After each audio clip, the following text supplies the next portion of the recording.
ku soo dhawaada magaaladii hawada wacnayd waa magaaladii haysatay dhaqanka Yurub iyo naqshadihii Faransiiska waxaa lagu naynaasaa Baariista Latin America ku soo dhawaada caasimadda waddanka Argentina ee Buenos Aires.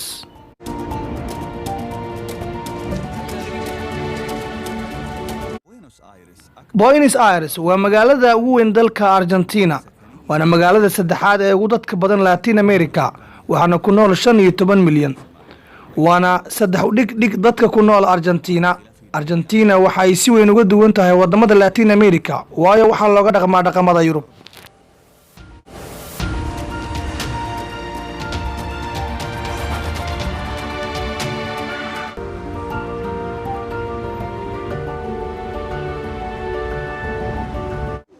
halkani waa fagaaraha Mayo kaas oo u taagan taariikhda Argentina guul ay gaareen iyo sidoo kale jab soo gaaray.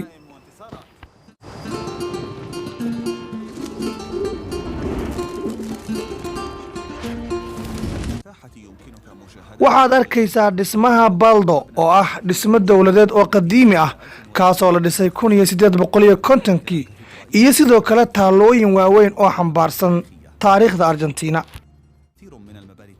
dhammaanteen waxaan naqaanaa aqalka cad ee Mareykanka balse madaxweynaha Argentina ayaa degan aqalkan leh midabada casaanka iyo cadaanka.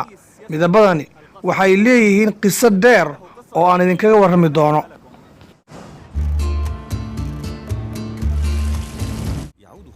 dhismuhu waxa uu u dhisan yahay naqshadihii Faransiiska iyo Talyaaniga ee qarnigii 19aad waana guriga madaxweynaha Argentina. garabkii federaaliyiinta ayaa dalbaday in la mariyo rinjiga cas halka garabkii midowgu ay iyana ku adkaysteen midabka cadaanka. ugu dambeyn waxaa lagu heshiiyey in la isku daro labada midab waxaana ka soo baxay aqalka leh midabkaas. waqtigii ugu wacnaa ee Buenos Aires ayaa ahaa 80meeyadii qarnigii 19aad ilaa 40meeyadii qarnigii 20aad xilligaas oo la dhisay dhismayaal aad u qurux badan oo waliba ku naqshadeysnaa modelka Yurub waxayna noqotay mid ka mid ah magaalooyinka ugu quruxda badan Latin America iyo xarunta aqoonta Latin America.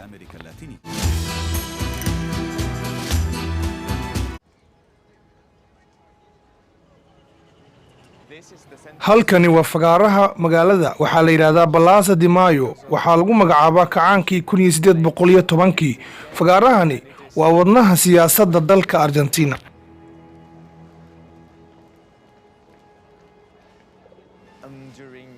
waxaa jiray isku dhac siyaasadeed 1976kii waxaa la dhibaateeyey 30,000 oo qof qaar waa la dilay qaarna waa la jir dilay. ururka hooyooyinka ee Mayo waa haweenkii la afduubtay xilligaas oo ay dhibaatadu jirtay calaamadana iyaga ayaa iska leh. dagaalka ayaa bilowday 1976kii markii nidaamkii kaliya taliska ahaa uu dadka ku qasbay inay dilaan mucaaradka iyo xisbiyada bidixda waxaana dhintay 30,000 oo qofood. dadka qaarkood ayaa ilaa iyo maanta la garanayn halka ay ku dambeeyaan nolol iyo geeri.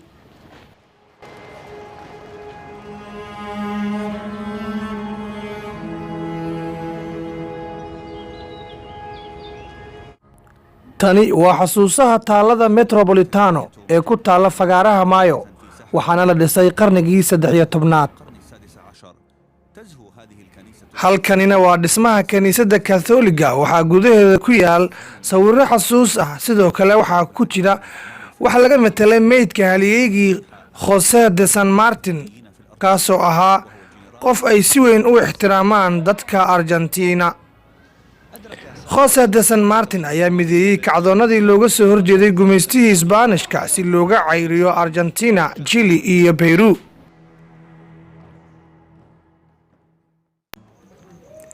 Argentina waxaa aad looga xiiseeyaa shaqada waxaana ka mid ah xanaanaynta eeyaha waxaana eeyaha la geeyaa goobo aad u cajiib ah kuwaas oo lagu xanaaneeyo dad fara badan ayayna u tahay shaqo abuur weyn.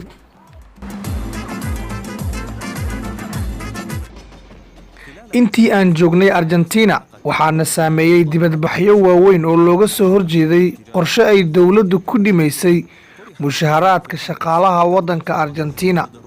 dowladdu waxay sheegtay in mushaharaadka muwaadiniinta la dhimi doono. dadka Argentina waa dad xor ah oo afkaartooda ku soo bandhiga si nabadgelyo ah iyagoo aan samaynaynin wax rabshado ah. sanadihii ugu dambeeyey dibadbaxyadu way socdeen. qorshahan ayay dowladda Argentina qaadatay maadaama Argentina lagu leeyahay deymo fara badan oo dibadda ah.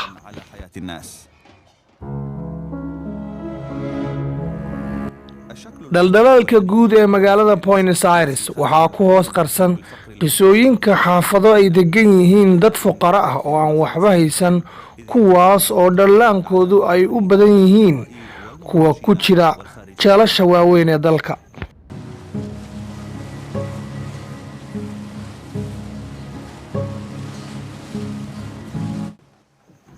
kani waa 3 geesoodka Tigri, waana kan ugu weyn dunida.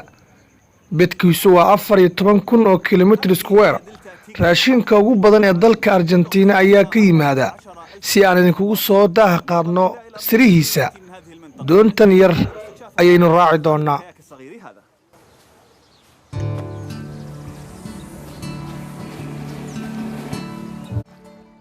ereyga Tigri waxaa afka Isbaanishka lagu yidhaah shabeel, waxaana halkan ku badnaa shabeelka inta aanay noqon dhulbeereed weyn bartamihii qarnigii 19aad. 3 geesoodka Tigri iyo caasimadda waddanka Argentina Buenos Aires waxaa loo kala socdaa 45 daqiiqo. waxaana halkaasi ku yaalla meelo ay degaan dadka hantiilayaasha ah iyo dadka dalxiisayaasha ah, kuwaas oo dalxiiska ku yimaada cariga waddanka Argentina.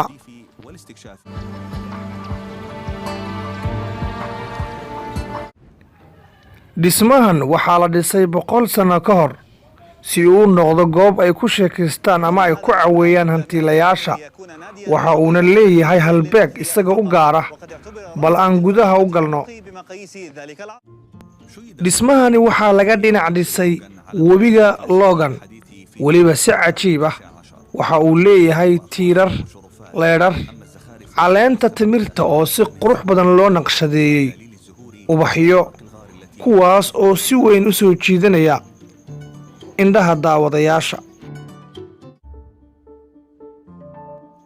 ujeedka loo dhisay madxafkan ayaa lagu sheegay sidii loogu kaydin lahaa farshaxanka laga sameeyey 3 geesoodka Tigri.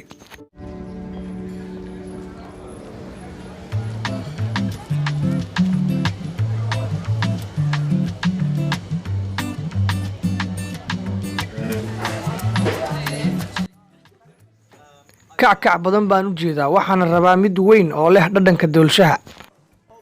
hagaag midka aad rabto dooro iyo 3 nooc oo miro ah. waaw, wuu qurxoon yahay.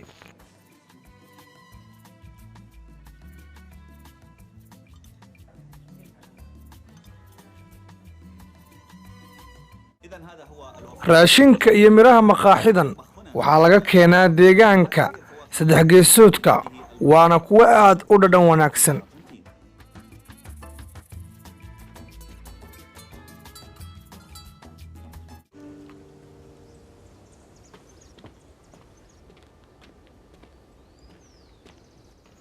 haye, waxaan ahay Xaasim, iska waran. waxaan ahay Robin. waan ku faraxsanahay aragtidaada iyo sida aad noo marti qaaday. hilib baad shiilaysaa. asado waa habka hilibka looga dubo waddanka Argentina. waad jarjaraysaa ma adiga mise aniga? ii dhiib. dufan badan buu leeyahay.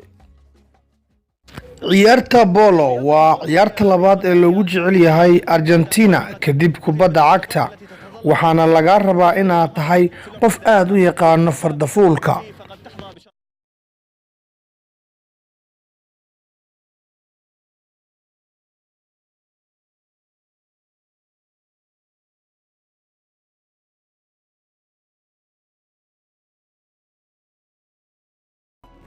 waddamada qaar ciyaartan waxaa dheela dadka hantida leh, balse Argentina ciyaartan waxaa aad uga hela dhammaan bulshooyinka oo idil fagaarayaasha caalamiga ah. Argentina ciyaartan waxay ku hanatay bilada waaweyn.